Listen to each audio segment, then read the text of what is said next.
নানি বাড়ি বেড়াতে গিয়ে ধর্ষণের শিকার হয় 10 বছরের শিশু। আইনি সহায়তার পরিবর্তে বিচারে গ্রাম্য সালিশের আয়োজন করে প্রভাবশালী মহল। সেখানে ক্ষতিপূরণ বাবদ নির্ধারণ করা হয় 1.5 লাখ টাকা। এমনই ঘটনা ঘটেছে টাঙ্গাইলের মির্জাপুরে। ভুক্তভোগীর পরিবার জানায়, বাগানে বড়ই কুড়াতে গেলে অটোরিকশা চালক ফিরোজ শিশুকে ডেকে নিয়ে ধর্ষণ করে। এ ঘটনার ভিডিও ধারণ করে মেরে ফেলারও হুমকি দেওয়া হয়। আমার মেয়ে নানুর বাড়িতে গেছিল দুপুরবেলা বড়ই টোকানোর জন্য। আর যে খারাপ কাজ করছে সে খেতে সার দিতে গেছিল। আসার পথে আমার মেয়েরে দেখছে, দেখা ওয়াশরুমে নিয়ে ওখানে নির্যাতন করছে।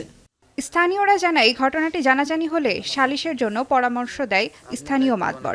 পরে সেখানে শাস্তি হিসেবে 1.5 লাখ টাকা জরিমানা করা হলেও শিশুর পরিবার পায় 92,000 টাকা। এ ঘটনায় ক্ষোভ জানিয়েছে স্থানীয়রা। জিজ্ঞেস করছে বিচারের মধ্যে যে যারা সত্য, যে তুমি কি অপরাধী নাকি? উনি বলছে আমি অপরাধী। ফিরোজ নামের একজন 45 ঊর্ধ্ব বয়স, 10 বছর বয়স একজন স্কুল ছাত্রী, 2য় শ্রেণীতে পড়ে, তাকে ধর্ষণ করা হয়েছে। পুলিশ জানায়, গেল শনিবার এ ঘটনায় 10 জনের বিরুদ্ধে মামলা করেন শিশুর মা। আসামিদের গ্রেপ্তারে অভিযান চলছে। ভিকটিমের মাকে আমরা নিয়ে আসছি, নিয়ে আসার পরে মামলা রুজু হয়েছে। আর আসামি গ্রেপ্তারের জন্য আমরা দুইটা টিম করে দিছি। 2টা টিম করে আমরা কাজ করতেছি। এদিকে রোববার জড়িতদের দ্রুত গ্রেপ্তার এবং দৃষ্টান্তমূলক শাস্তির দাবিতে মানববন্ধন ও বিক্ষোভ করেছে বিক্ষুব্ধ এলাকাবাসী। এখন টাঙ্গাইল।